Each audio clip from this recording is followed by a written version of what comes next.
Hi hello నమస్తే వనకం నేను మీ పూజని అందరు ఎట్లున్నారు బాగున్నారని అనుకుంటున్నాను. నేను కూడా బాగున్నా.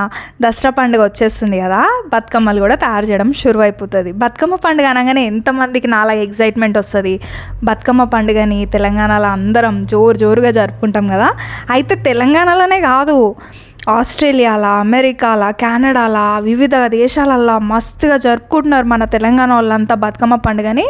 ఇదంతా చూస్తే అసలు చాలా సంతోషంగా అనిపిస్తుంది అనమాట. అయితే మన బతుకమ్మ పండుగని 9 రోజులు జరుపుకుంటారనమాట. 9 రకాల బతుకమ్మలు చేసి 9 రకాల నైవేద్యాలు చేసి ఊర్లలో మంచిగా కరెక్ట్గా పాటించి చేసుకుంటారు. మనకి ఇక్కడ బిజీ లైఫ్తోని కుదరక సిటీలో చిన్న బతుకమ్మ పెద్ద బతుకమ్మ మాత్రమే జరుపుకుంటాం. ఎంగిల్ పూల బతుకమ్మ జరుపుకుంటాం, సందుల బతుకమ్మ మాత్రమే జరుపుకుంటాం. అయితే ఈ 9 బతుకమ్మలు 9 రకాలు అసలు ఏముంటాయి, 9 రకాల నైవేద్యాలు ఏముంటాయి అనేది మనం ఇవాళ ఈ వీడియోలో తెలుసుకుందాం. లేట్ ఎందుకైతే పదండి. అయితే ఫస్ట్ డే ఎంగిల్ పూల బతుకమ్మ. ఎంగిల్ పూల బతుకమ్మనే పెత్రమాస అని కూడా అంటారు. ఆ రోజు నువ్వులు, బియ్యపిండి, నూకలు కలిపిన నైవేద్యాన్ని అమ్మవారికి తయారు చేసి పెడతామన్నమాట.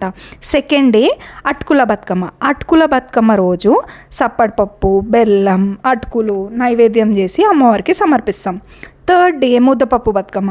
ముద్దపప్పు, పాలు, బెల్లం నైవేద్యం చేసి అమ్మవారికి సమర్పిస్తాం. 4వ రోజేమో నానే బతుకమ్మ.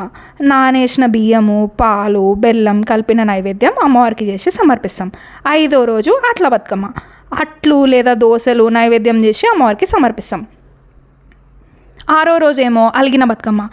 ఈరోజు మనం ఏం నైవేద్యం పెట్టాం, నార్మల్గా అటుకులు, పుట్నాలు, బెల్లం అట్లా చేసి నైవేద్యం పెడతారు. వేపకాయల బతుకమ్మ. వేపకాయల బతుకమ్మ రోజేమో 7వ రోజు బియ్యం పిండిని బాగా వేయించి దాన్ని వేప పండ్లలాగా తయారు చేసి నైవేద్యం పెడతారు అమ్మవారికి. 8వ రోజు వెన్నముద్దల బతుకమ్మ. నువ్వులు, వెన్న లేదా నెయ్యి, బెల్లం కలిపిన నైవేద్యం చేసి అమ్మవారికి సమర్పిస్తారు. ఇక 9వ రోజు వస్తుంది పెద్ద బతుకమ్మ, సద్దుల బతుకమ్మ. ఆ రోజు దుర్గాష్టమి జరుపుకుంటారు కదా. ఆ రోజు అసలు పెద్ద మహా నైవేద్యం చేస్తారనమాట. రకరకాల నైవేద్యాలు చేస్తారు. పెరుగన్నము, చింతపండు పులిహోర, నిమ్మకాయ పులిహోర, కొబ్బరి అన్నము, నువ్వుల అన్నం, అట్లా రకరకాల పుట్నాల అన్నము, చాలా రకాలు చేసి పెడతాం కదా. అయితే ఇదండి ఇవాళ వీడియో. ఈ వీడియో కనుక మీకు నచ్చినట్లయితే like, share and subscribe to my channel mystic tales by Pooja. Thank you.